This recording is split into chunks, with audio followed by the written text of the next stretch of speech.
So today's talk will be on the history of Eurasian human origin from India over the last 100,000 years as revealed from the genetics, fossils and languages.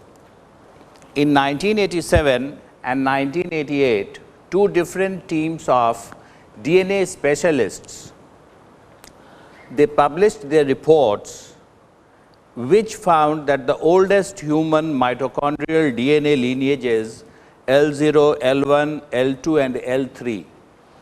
These are found only in a few tribes of Africa and nowhere outside. Later it was further shown that the oldest male lineage, Y chromosomal lineage A and B, they too were found in the same tribes of Africa today.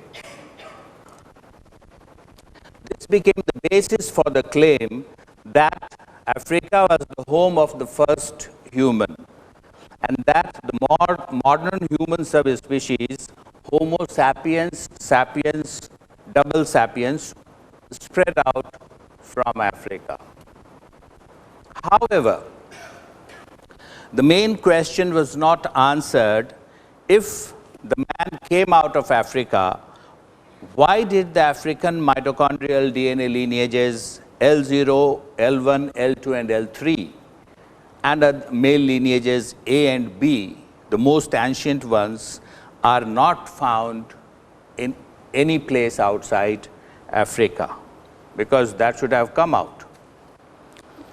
Without answering the basic questions, the route map out of Africa was proposed, which bypassed India. This is because of the prevailing mentality that India was home of none. However, soon many disturbing facts, disturbing to them, came up. Metzpalu studied more than 50,000 genomes, DNAs, and he found that all the DNAs of Europe, Asia, and actually Americas, American Indians, they had their origins in India. Because M and N are the basic lineages of these areas, and their oldest portions are still found in India. And then N is split into N, R and U. And what happens in genetics? If one lineage splits into two or three, all of them continue to live together. So they are found in the same locality. So many people have worked on this, and more than 1,000 journal articles are published in international journals of science. And the first migration out of India, that went to Australia through Southeast Asia. And you might be knowing that there was a Sunda shelf, Sunda land. Indonesia was one land mass. It was not a group of islands before 7,000–8,000 years back. And after the last glacial age, when the water melted, it started melting from the glaciers, the sea level came up. So about 16,000 years back, the sea level started rising and the Indonesian area became islands and became separate. Metzpalu presented a detailed computer-generated map of the DNAs, and he found that Indian DNAs are the oldest and they are at their home. And later on, the European DNAs and on the other side Chinese ones, they have originated and emerged gradually over time as clines, and as the man went further away and away from India, they developed more and more changes in their genetic features, and finally they became very different from the original population. Haplogroup M migrated to all these areas you are seeing in this map, and N has got a wider distribution. R, which is a branch of N, is principally in Southeast Asia, China. U is predominantly, it is also a branch of N, is in Europe, West Asia, also in India.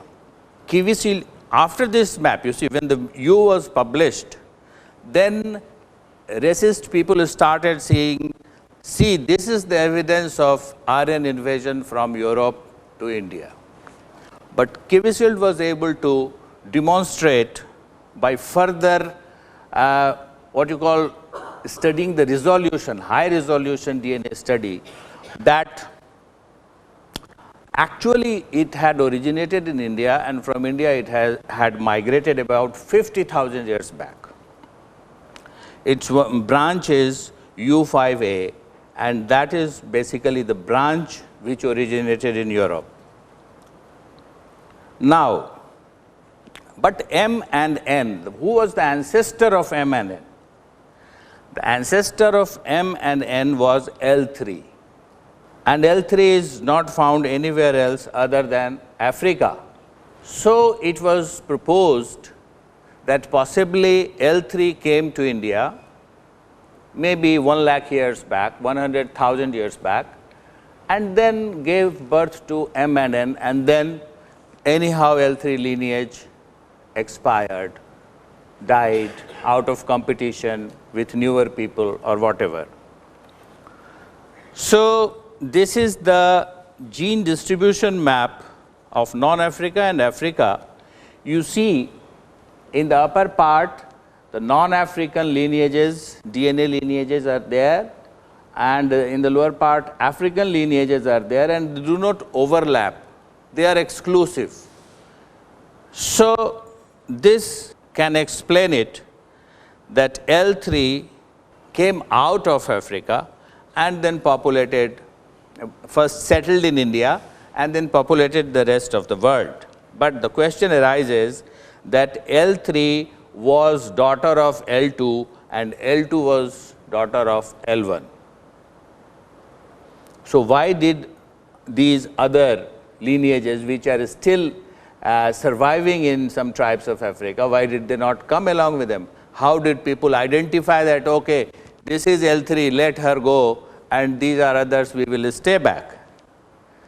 But we do not get any L3 in India, and so this is a very crucial question. So my proposal is, which is more plausible, but nobody wants to entertain that, but one day or other, when more resolution of DNA will be available, the fact always reveals itself. Why not we can imagine that L0, L1, L2, L3, and then M and N, they all originated in India. Then there was a migration to Africa before M and N, birth of M and N, and they have stayed there, but because of some catastrophe, some devastating effect, the senior members of the lineage died out in India. By their looks also, the L3 do not look African. These are a few Fulani ladies, which is a tribe of the West Africa and which harbors L3 lineage, and most surprisingly, traditionally they wear sari. So I am quite surprised, and I have been studying their culture over the last 15-20 years. So my proposal is this, which I just told you, and there was a Mount Toba volcano eruption, about which I will tell you a few words, which possibly eradicated all these. Mount Toba volcano eruption took place about 74,000 years back, and its direction of ash was towards India. Its main brunt was borne by India. Some people survived in Indonesia, and many more survived in Africa, but only 1,000 people survived in India, and some studies suggest 200 survived. At least 40 ancient lineages of humanity were completely wiped out. and those which have survived are L0, L1, L2, L3 and M and N. So, total 6 lineages are there, 40 died out. Now, more point has emerged this year itself. DNA of a non-Eurasian hybridizing ancestor of Pygmy, Hadza and Sandave tribes was found. These are some tribes of Africa. Their DNA was studied, and these are the oldest tribes, lineage-wise. They also speak the oldest human language, click languages. And their number is very small. They have not adopted farming or anything. They are hunter and food gatherers, very primitive. So, their DNA contains some DNA, some gene, which is found nowhere else, and which must belong to some unknown ancestor which hybridized them in the past. And after hybridization event, that ancestor died, because the percentage of genes is very small, less than 1%. So, it hybridized a few individuals and then died. The extinction took place out of competition of the two different type of, that was not Homo sapiens sapiens, but a close relative of Homo sapiens sapiens. But marriage was possible, because after all Homo sapiens sapiens is a subspecies, it is not the species. Sapiens, Homo sapiens remains the principal species, and it has got 3-4 subspecies in past.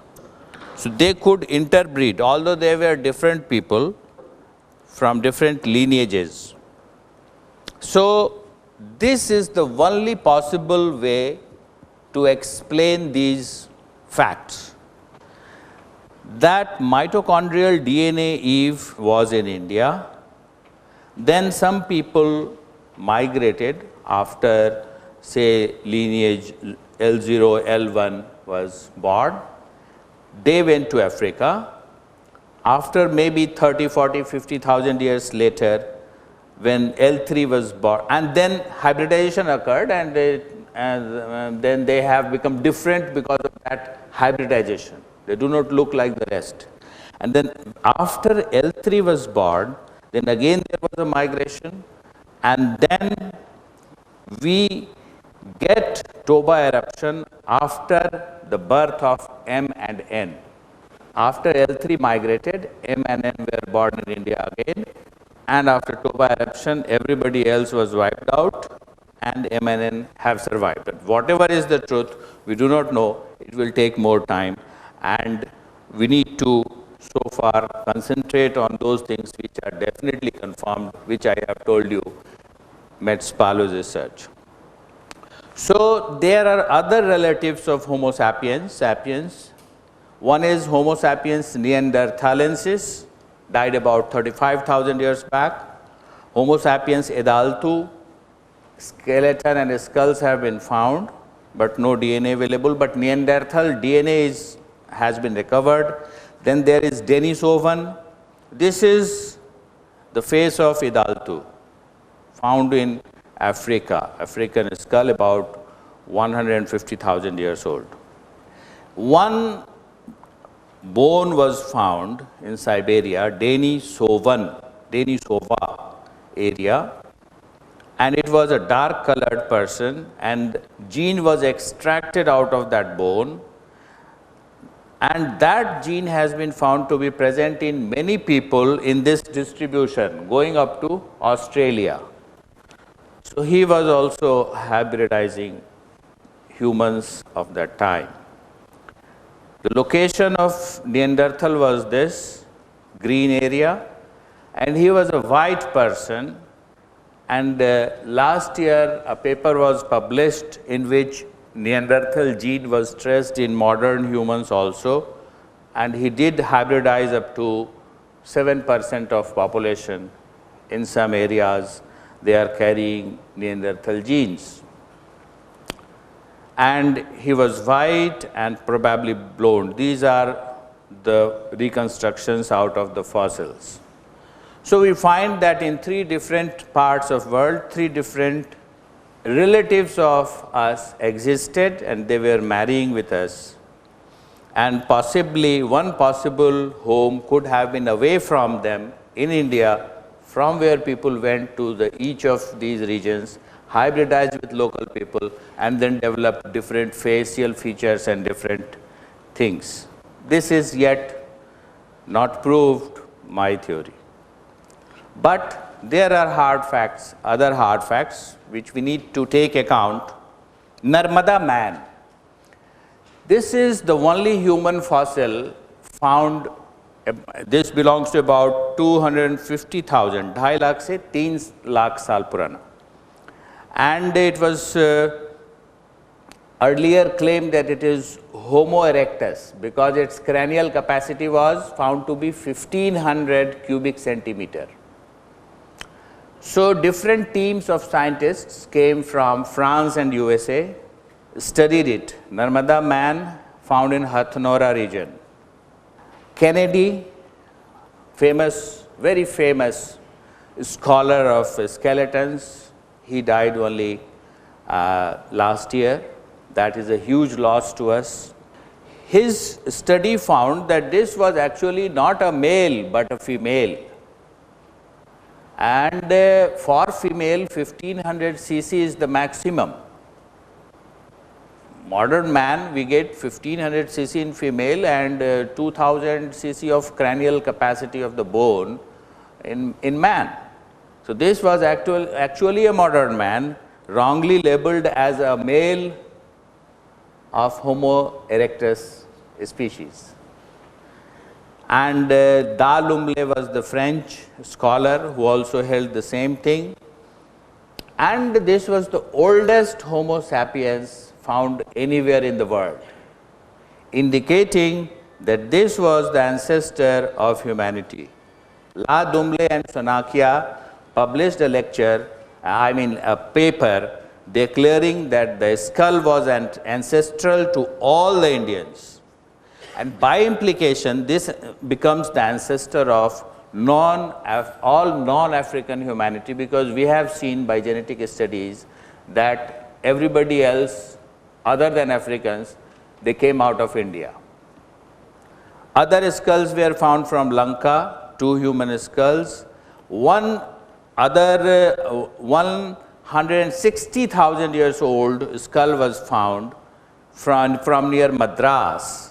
It was named Laterite baby and reported by Rajendran.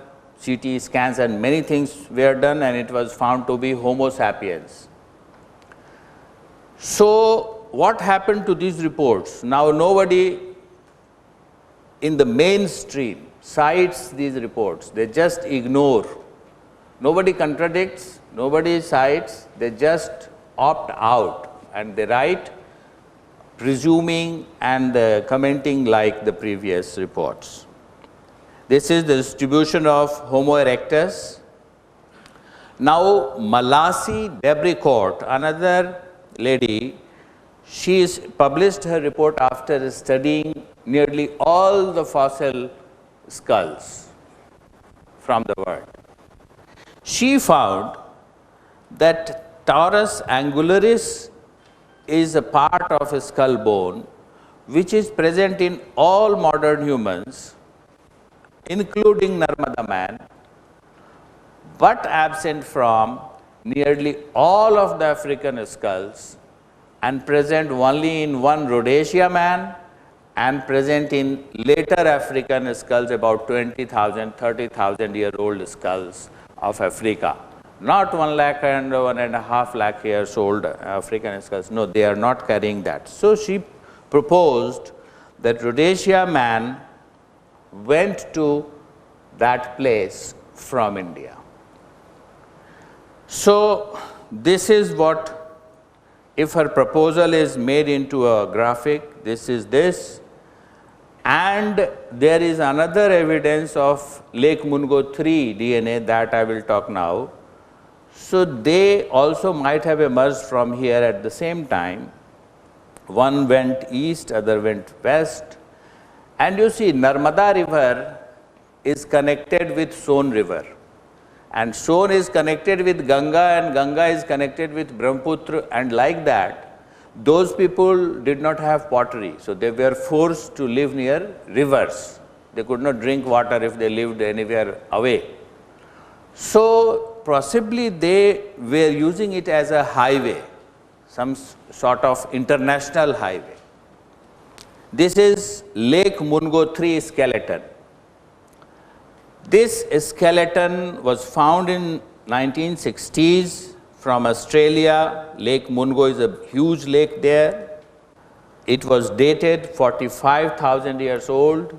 Later, its DNA was extracted, and it was found that the DNA was 14 mutations older. That means 50,000 years older than the African Eve's DNA.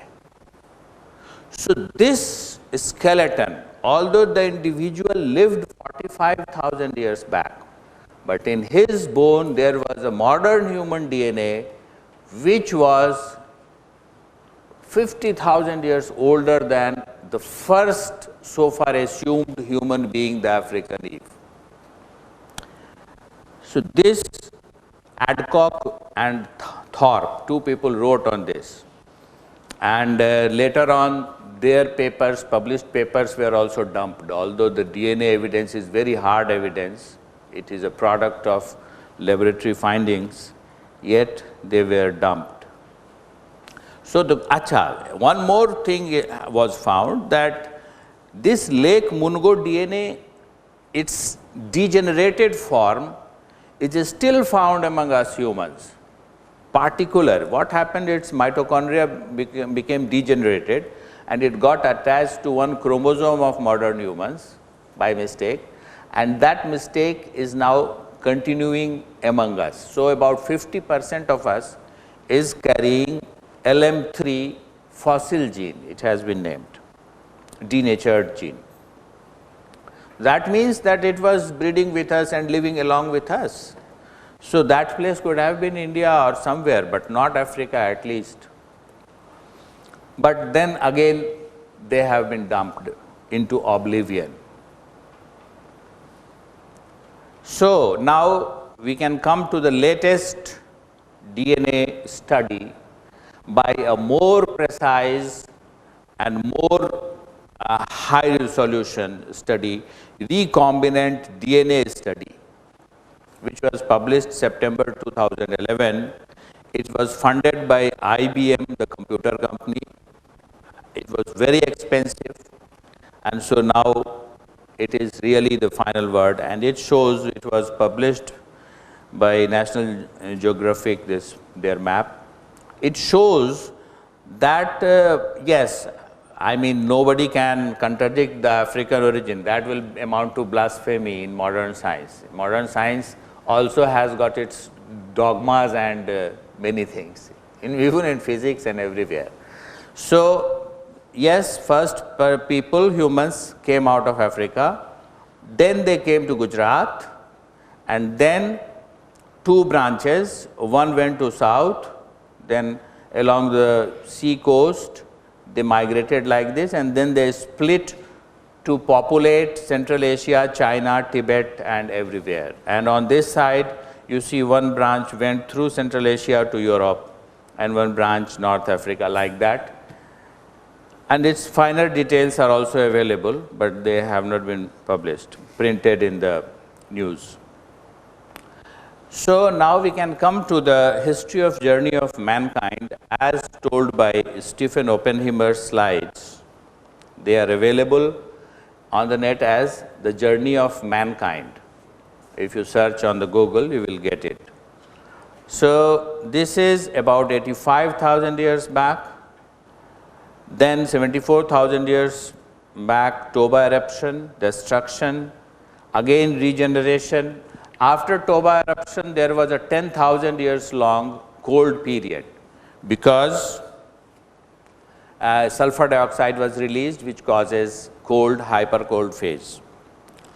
And then repopulation started, and first batch left from Sindh and Punjab region to West Asia, and then further batches left from this Indus and Punjab region, Central Asia. You see in the map, and from Assam, people went to Tibet, and like that, North Africa also was populated. So these are the first human settlers on these respective areas. About 40,000 years back, then about 25 to 22,000 years back, people entered the Americas. And this is, then you see, after this there was again an ice age, and northern populations were wiped out. So then later people started growing further north, and this is the story. Now in brief, after giving you this background, I will like to touch the Aryan invasion theory also, because that concerns most of us very much. So a few words. The Aryan languages or the Indo-European languages are spread in this geographical territory. It was the general belief of historians and linguists that none of the people living in India had originated in situ in India. The North Indian Aryans, the Dravidians came from Elamites, North Indian Aryans came from Central Asia, and Munda, and that is Austro-Asiatic tribes came from Southeast Asia or South China. Mizo and Naga came from China. However, if I go back and come to this slide, these all slides refute. Even Mijos and Nagas, they also have originated in India, and from them the Chinese have been. Like this Adi, Arunachal Pradesh tribe, and Kalita of Jorhat, they were studied, their gene, and if we expand our study base, we will find that everybody went from India towards further, not from away to in. So this is the language family map. Out of this, you see Mon Khmer or Munda family, or also called Austro-Asiatic family. These are also distributed from India going to Vietnam and Laos. Now, V. Kumar in his DNA study found that these people who speak these languages, they migrated out from India about 15,000 years back. And on the other hand, Colin Renfrew was suggesting on linguistic grounds that all the major language families were born in or around West Asia, although it had no support value. But Colin Renfrew is the doyen of archaeology all over the world. He is a very senior archaeologist. So what he says, nobody can contradict. Similarly, Bellwood. So now we come to the facts. The DNA studies demolished the myth that India was a no man's land. Out of Africa, only a small number of people, 50, about 50 it has been suggested, came to India. Then out of India, the rest of the world was populated. The first published work belonged to Quintana Mursi, 1999. Then Kevisild wrote, the genetic heritage of the earliest settlers persists both in Indian tribes and caste populations. Because what happened? People started saying that they came to India, but soon they migrated to other nations and again left India as a no man's land. And later they started migrating into India maybe 5,000 years back. This was again proposed by many. So Kevisild proved that the genetic heritage of the earliest settlers persists both in Indian tribal and caste populations. Kashyap, Mountain, Majumdar, these all same things, that Indian castes and all tribes, they share the same types of genes, same genetic lineages, DNA lineages, and they have descended from the ancestral population. Some people say came to India from Africa 50,000 years back, others scholars say 85,000 years back, but whatever is the time, they came and now they are continuing as we Indians. A lot of articles, I cannot cite them all, but I have read them all and they all conclude this. So Oppenheimer in his book wrote, and sure enough, we find highest rates and greatest diversity of M17 line in Pakistan. See, M17 people claimed is the evidence of Aryan invasion on India. M17 is also named R1 or R1A later, and later on its latest name is R1A1A. So Oppenheimer as early as 2003 found that it should be actually Indian origin, and from India it went to outside. And based on all these, an article was published that Aryan Dravidian divide is a myth.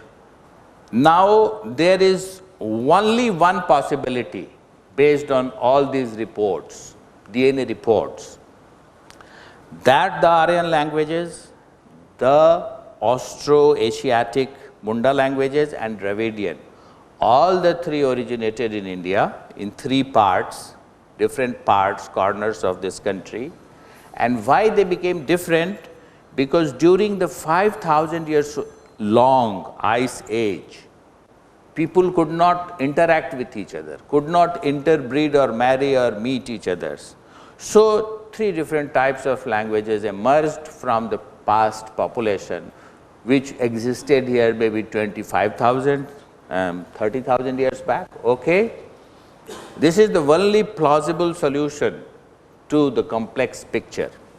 This is Reich et al.'s study of DNA, very extensive study. He found that after origin, human split into two, one remained in Africa, other split into two again, and from these two again two splits. One is Andaman Onge tribe and southern ancestral South Indians, not modern South Indians, ancestral South Indians. And the other branch again is split into two. Of course, this was happening in India because the first non-African man lived in India. So ANI, ancestral North Indian, and the European gene split from it. European gene also includes, if you read the journal article, it also includes West Asian and Central Asian. So if we change the drawing like this, this becomes this. And if we remember this, that Africa and a post-split population, first of this population lived in India, then this becomes the final picture that this event was taking place in India. However, this innocent report has been misquoted by people. Everywhere you will find on the net and in many published journals also. Reich et al. Said that after origin from Africa, it was the Europeans who gave birth to the North Indians.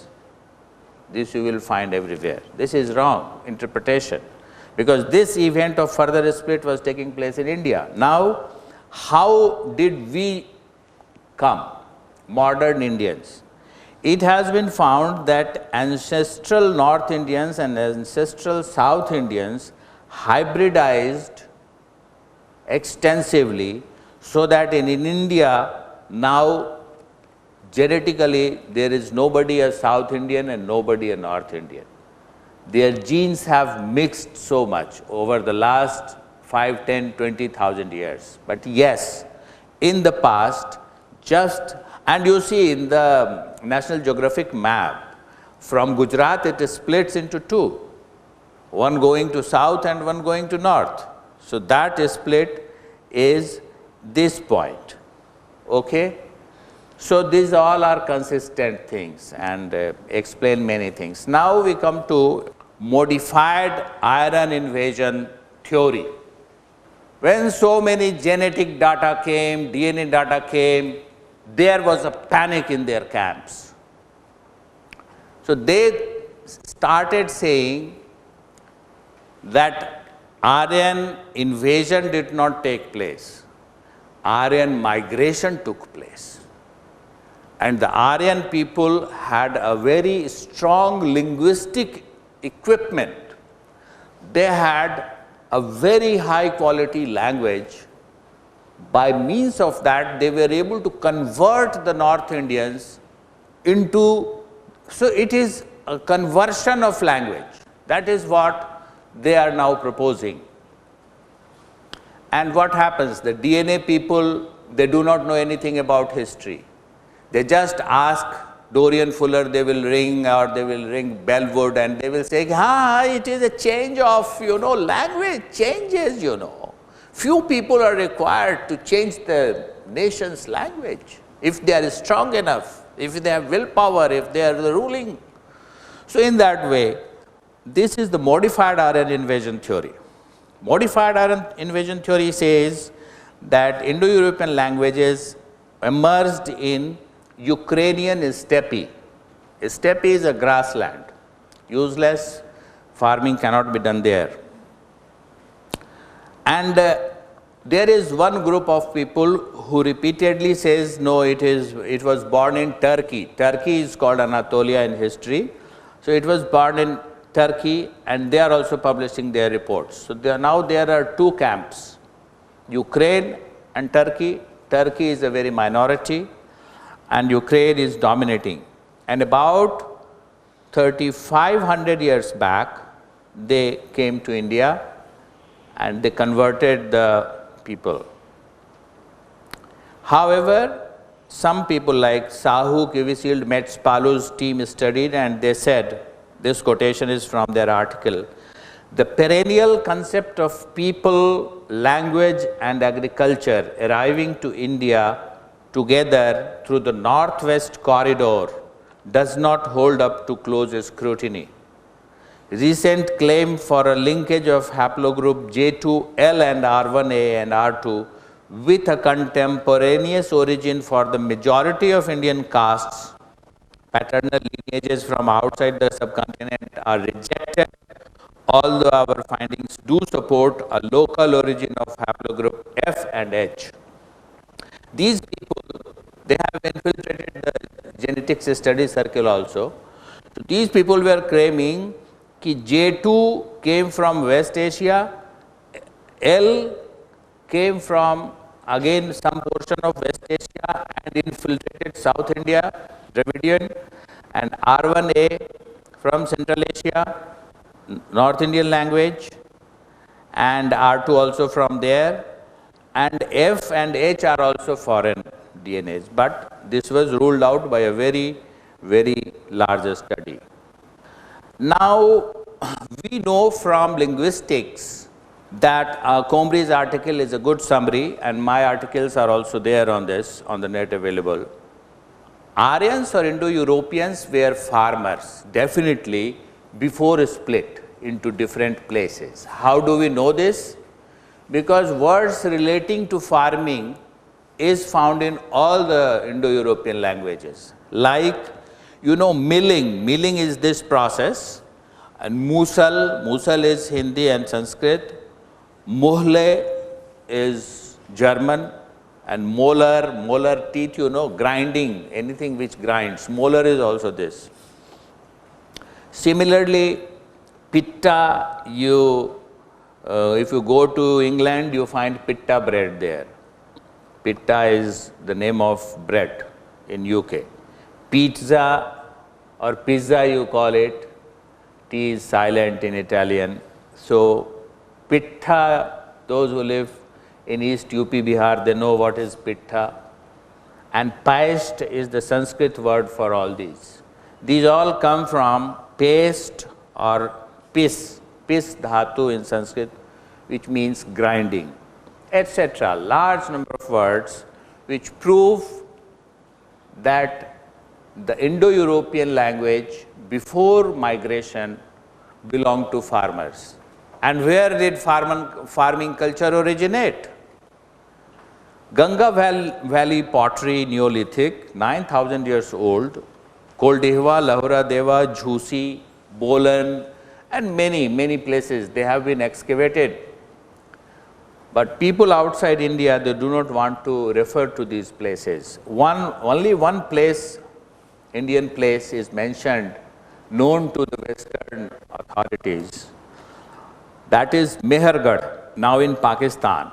It is a non-pottery Neolithic. Neolithic means farming related site where farming was done. It had artist cattle, and most importantly, it had dentist, very high quality dentist. 6 teeth from some burial skeletons were recovered by Italian team, and they took it to their country and studied it under scanning micrographs, and they all had received high quality drilling treatment of the tooth. This was published by Coppa et al., early Neolithic tradition of dentistry. It is about 8,000 years old. Now, further studies, these people were saying that cow was domesticated in West Asia, Turkey area, and then they came to India. And on the way, when they were coming through Iran, they developed the hump, hump they have here, Indian cows. But recent study by Chen showed that all the humped cows of the world, they are found in Europe, Africa, they are found in Mongolia, China, everywhere, Southeast Asia, and their gene shows that they developed and evolved out of India. Now the question arises that cows cannot migrate so far by their own, so must have been traded or transported or sold. This is Freeman's map of Indian cow distribution, and he found that in Africa there is a huge Indian cow gene, and this is most marked in the eastern horn of Africa. So he claimed that they were taken to Africa by sea route and they were traded. So his claim is that this is the first international sea trade zone.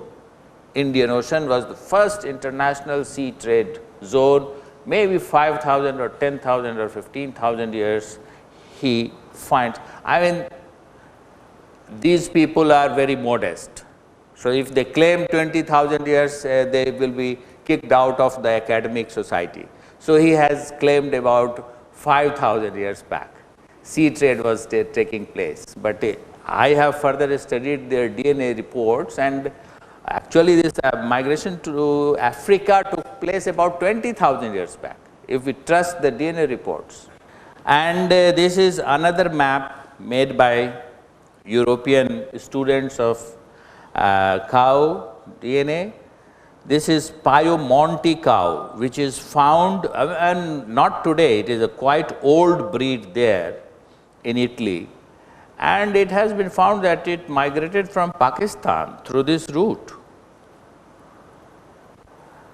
So, Cantane also studied widely cow genes and said that the mitochondrial DNA data indicates that the Ukrainian and Central Asian regions are zones where hybrids between taurine and zebu, zebu means Indian cow, taurine and zebu, Bos indicus cattle have existed.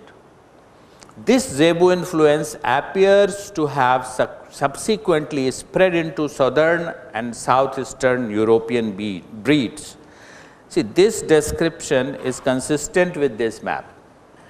But we know that Ukrainian, the said homeland of the Aryans, did not have cow, archaeologically we know, did not have cow till 4,000 years back. They start getting cow. And by DNA study, we can say that it was from India that these cows, zebu cows, went there 4,000 years back. So, how can it be proved that about 4,000 or 3,500 साल पहले they migrated from Ukraine to India? It is the reverse direction if we have to trust science. Very important. My article has been published in a journal on this, mice migration. It was found by so many authors, and there was no manipulation in the reports of mice, because it was thought that चलो ये तो चूहे हैं, इनके gene में क्या manipulate करोगे? Humans, when we will be talking about humans, we will manipulate. So it was found that all the domestic mice of the world, they originated from India. They originated in India about 500,000 years back. Domestic mice, 4 species, 3 species. But they did not leave India until 15,000 years back. Their first batches left India 15,000 years back. And they went out of India mainly in 3 routes, 3 species. They went into 3 directions. Castaneous, they went to Southeast Asia and China. This species you can match with the Munda family. We discussed earlier, migration. Then musculus species, it migrated on the same route as we saw, the cow migration map and R1A1A map. And this lower route went to Iran, Iraq, and then Mediterranean Sea through that Italy and Greece. So these 3 also overlap the 3 human DNA routes. Incidentally, it has been proved that domestic mouse cannot live without man, because he has developed the habit of eating only the refuse thrown away by man. Now the question is that man went out of India, we saw 50,000 years back also, but with them mice did not go, because those men did not took agriculture with them. They went out as hunters, and hunters would eat mouse also when starving.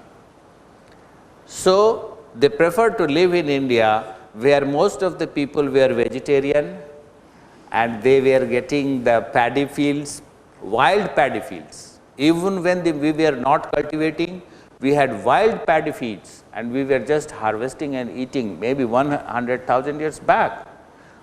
There is a mouse species which lives only in rice fields. 2 species. One is bandicoot species, very notorious in Godavari region.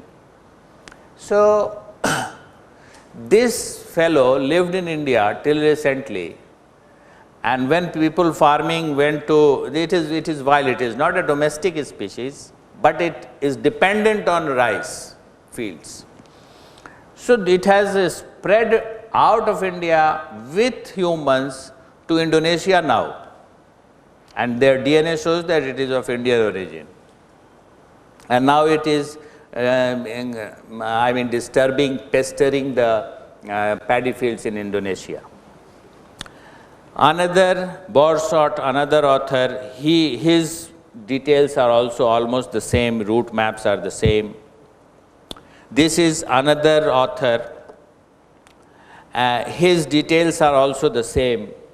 Picture is not so beautiful, but yes, matter is the same. So, and this is black rat. Black rat and mice are different things, but they also follow the same thing. Rat also has got 2 types. One is domesticated, another is wild or free living. The domesticated rice left India 15,000 years back and went with the wind. See, this map shows, you see, this is Australian author, only last year the article was published, you can see here that they are originating, and it is a detailed study. I will not bombard you with the details. And this map also you see from South India, they are emerging. Okay, this is human male DNA J2B. Now, this route map can be constructed that they left India and went along the sea coast of Iran to Turkey, and then by sea, every author has noted it that from Turkey to Balkans, Greece, they went by sea, not by land route. Many published articles. So, up to the point of Europe and Turkey, everybody says ki fine, farming, mouse and this lineage J2B migrated together. When it comes to India, the same author starts saying that possibly here they took a turn and from Turkey they migrated to India. Yes, but final resolution studies have shown that no, like this is Sen Gupta's study. She found that J2B2, the daughter of J2B, she was born near this part of UP, I think very near Kanpur. And Underhill found, this is very important map, 2009. This silenced everybody. Now nobody of them says that R1A is a marker of Aryan. Nobody says. They now say gene is gene, in language is language. They have no relationship. Same people, I have talked with them. So 16,000, this is color coded, 16,000 years back, this DNA originated in Gujarat region, Sindh region, and from here you can see by colors, they migrated like this to Europe. By about 10,000 years back, they had reached East Europe. And I have written and I am proposing that this was really the marker of Aryan invasion, but invasion in which direction, that has been clarified by Underhill. Wells claimed in 2001 that this is a marker of Aryan invasion in India, because the same genes were found in all countries, their time had not been determined then. So I would say yes, he was correct, but now the direction has been found. Another important word, Cavalli Sforza, he found in 1998 that languages and gene lineages, they match very much. So he made a genetic tree and one language tree, and they overlapped. Hugo, another consortium, they studied and they also found that genes and language match very much. So, after having this much discussion, I can claim that this migration, number one, was the earliest in our slides, Southeast Asia. Then there we find this language, Melano-Polynesian language. This diagram is not very correct, but roughly we can assume. Number two is the Chinese language, which migrated with this in the migration map. Number three, Central Asia, the Altaic languages. Number four, Europe, the Indo-European languages here from India. Number five, the Arab and Egyptian and Libyan. So they can be labeled here, number five in the migration route. So by migration routes and language family overlapping tree, we can suggest that they are true. And I will end a few more slides. See, you have a word Bahin. Now, Austronesian languages have been studied by many scholars, and Bahin means woman in one language, Vahin in other language, woman, they all mean woman. Vahin, Vahina, Fafin, Bahin, and in Chinese I have added to this list Bo-Chin. In southeastern corner of China, there is a language, Zhanghao dialect, in which it is called Bo-Chin, mother. So they are all cognates of Bahin. Bahin remained in India, in this map if you see, and other words, forms, modifications spread into the Austronesian countries. And from Bahin in Sanskrit it became Bhagini. Bhagini, after all, Sanskrit is a sophisticated language. It has been modified by scholars to some extent. ये अच्छा नहीं लग रहा है इसको ये बना दो. Type of things were happening. Panini and Yask were doing that. So now Aryan invasion myth, few words. Horse, they claimed that horse was never born in India and they were brought by Aryans about after Indus Valley. But Lal, Bibilal, S.P. Gupta, Bocconi, etc. have proved that horse existed in India during Indus Valley civilization. And there are other works like Badam's finding of excavation says that horse was found 20,000 years old, Imamgaon in Maharashtra. And this G.R. Sharma, he found horse bones, real horse bones from Madhya Pradesh, like that, about 10,000 years old. So this horse theory was wrong. Then chariot theory, Saraswati, lot of people have written on that, I will not talk. Astronomical rejection of Aryan invasion theory, I will not talk on that. Many people are working on that. So I come to chariot. They said that Indians did not have chariot, Indus Valley does not show any chariot, and it came to India with the invading Aryans, and it was a spoked chariots. So this chariot was found at Harappa, copper chariot. Nobody has noted it, nobody has reported it. This is in the excavation report of M.S. Vats, Madhav Sarup Vats, the excavator general of the Archaeological Society of India. Then 1923, then in Brooklyn University Museum on the net, I found this Harappa chariot toy. Then Daimabad, 2300 BC chariot. Daimabad is in Maharashtra about same time as Indus Valley civilization. So chariots were there, whether horse was used or ox was used is a different matter. It depends on availability to the villagers, but main thing is the chariot, two-wheel होना चाहिए. वो कहते हैं कि India had four-wheeled ones, no two-wheeled ones. Two-wheeled ones are faster and better for invading, but no, India also had two-wheeled ones, that we can show. And Indian vehicles were khataras, respectable khataras. Unfortunately, we hate this word now. So, and the Rivika horse, still people are writing on this. A true man, he wrote an Aryan invasion theory book. Last year Oxford published it. He has quoted this Derivika horse, but the truth is that, I am going to blog it very soon.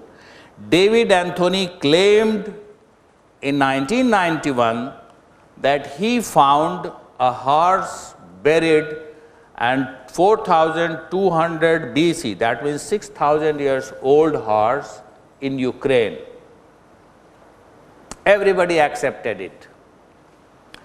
Now people were trying to date it, and finally it was found that soil was definitely 4200 BC, 6000 years old.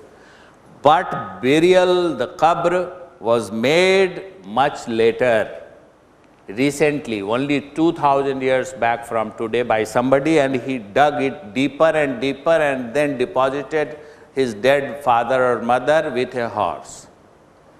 So the date of actual horse bone was found to be 2000 years from today, 200 BC. After this publication, David Anthony retracted from his claim in the same journal Antiquity in year 2000, and later he wrote this acceptance of his retreat in 2009. So now the status of horse in Ukraine is that horse is only 2000 years old there, domesticated horse. A steppe horse DNA study found that the wild horse of the steppe, that region, that is called, I'm just forgetting the name, very difficult to remember its name, Samaski, Lavinsky horse or something. So it cannot be domesticated. It is big, it is very fast, and it has not been domesticated anywhere in the world. 77 places, different lineages of domesticated horse have been found from all over the world. None of them is a steppe horse, Central Asian or Ukrainian wild horse, nowhere. So that proves the falsehood of the horse theory of the Ukrainians actually, and I have sent an article on this whole matter, may be published by next year, early next year in an international journal. Fortunately, the editor of journal now likes my writings, so he may publish, but normally they don't publish such things. So now this Bhimbetka hunter can be dated to much older. In India, although people say कि नहीं इसमें घोड़ा है तो 600 BC रखो, that is how they date it. And this is now come to another point, कि what was happening if Aryans were not invading, then were we invading them during the Indus Valley? Yes. Caucasian Zebu, Copper Age, in the Caucasus mountain, they are Zebu, you can see, पीठ पर निकला हुआ है, they are all Zebus. They have been found. This is Elamite Zebu, Iran-Iraq border, 2000 BC, copper. All Zebus are of Indian origin, it has been proved. And this Zebu also showed that he was not very happy in Elamite country. So he became just kankal, you know, he became very thin and malnourished.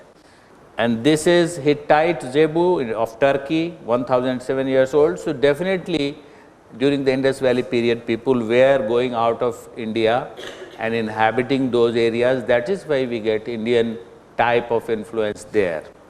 Margiana, fortified city culture. So thank you very much. Any questions?